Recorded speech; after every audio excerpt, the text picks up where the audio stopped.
सियासी गलियारों में ऐसा अक्सर होता है, फैसला जो मुश्किल होता है वही बेहतर होता है। नमस्कार, आप देख रहे हैं आरजे न्यूज़ और मैं आपके साथ शहनीला दानी नजीब कुछ खास खबरों के साथ। छत्तीसगढ़ में मुख्यमंत्री बदलने को लेकर सियासत गरमाई हुई है। आलम यह है कि आए दिन छत्तीसगढ़ के विधायकों और मंत्रियों का दिल्ली में डेरा जमा रहता है। कई विधायकों ने बीते 4 दिनों से दिल्ली में डेरा डाल रखा है और ये वो विधायक हैं जो भूपेश बघेल को मुख्यमंत्री बने रहने के लिए समर्थन कर रहे हैं। लेकिन इस बीच बघेल और सिंहदेव में लगातार दूरियां बढ़ती जा रही हैं। यह बात भी सामने आ रही है कि हाईकमान ने इस मामले में निर्णय ले लिया है, बस इंतजार है तो समय का। यानी कि भूपेश बघेल को कुर्सी छोड़नी होगी और उस पर टीएस सिंहदेव बैठेंगे। हालांकि इसकी पुष्टि अभी तक किसी ने भी नहीं की है और ना ही इसे लेकर पार्टी की ओर से कोई आधिकारिक बयान ही आया है। बावजूद इसके यदि ऐसा हुआ तो कांग्रेस को इसका क्या नफा नुकसान होगा, यह बड़ा मुद्दा है। छत्तीसगढ़ में मुख्यमंत्री बदलने को लेकर चल रहे इस उथल पुथल पर ईटीवी भारत से खास बातचीत के दौरान वरिष्ठ पत्रकार शशांक शर्मा ने कहा है कि छत्तीसगढ़ कांग्रेस में पिछले 3-4 वर्षों में गुटबाजी नदारद थी। बड़े नेताओं के बीच में जो आपसी संघर्ष होता था, कांग्रेस का जो इतिहास और परंपरा बन गई थी, वह स्थिति 2015-16 के बाद छत्तीसगढ़ में देखने को नहीं मिली थी।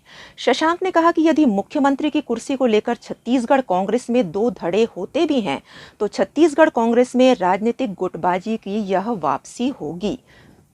कभी भी किसी पार्टी में जब गुटबाजी होती है तो उसका खामियाजा पार्टी को संगठन स्तर पर, सत्ता के स्तर पर और यहाँ तक कि जो चुनाव होते हैं उसमें भी भुगतना पड़ता है। शशांक शर्मा ने कहा कि वर्तमान मुख्यमंत्री भूपेश बघेल पिछड़े वर्ग से आते हैं। प्रदेश में पिछड़ा वर्ग एक बहुत बड़ा वोट बैंक है। भूपेश बघेल जिस तरह से काम कर रहे हैं उससे लोग प्रभावित भी हैं। वे पिछड़ा वर्ग के स्वाभिमान बताए जा रहे हैं। उनको बदलने से इस वर्ग में काफ़ी असंतोष व्याप्त होगा और वोटर असंतुष्ट हो जाएंगे। इसका खामियाजा पार्टी को आगामी विधानसभा चुनाव में उठाना पड़ सकता है। भाजपा द्वारा पूरे देश में ओबीसी कार्ड खेला जा रहा है। ऐसे में कांग्रेस छत्तीसगढ़ में ओबीसी का चेहरा बन चुके भूपेश बघेल को अगर बदलती है तो इसका किस तरह का असर पार्टी पर देखने को मिल सकता है, इस सवाल के जवाब में शर्मा ने कहा कि जब हाईकमान कोई निर्णय लेता है तो काफी सोच समझ कर लेता है। तो हाईकमान ने इस पहलू पर भी विचार किया होगा कि इस पर भी कोई समानांतर व्यवस्था बनाने की कोशिश हो। शशांक शर्मा ने कहा कि यदि मुख्यमंत्री को बदलना है तो एक सम्मानजनक परिवर्तन हो। किसी तरह से भूपेश बघेल के राजनीतिक कद में, उनके राजनीतिक सम्मान में कमी ना आए, यह देखने का काम संगठन का होता है। यदि उन सारी चीजों को साधा जाए तो संभव है कि नुकसान कम होगा, लेकिन नुकसान होगा यह निश्चित है। दिन ब दिन 2.5 साल के मुख्यमंत्री के लिए क्यों लड़ाई चल रही है? कांग्रेस पार्टी का नुकसान हो रहा है और आगे भी होगा।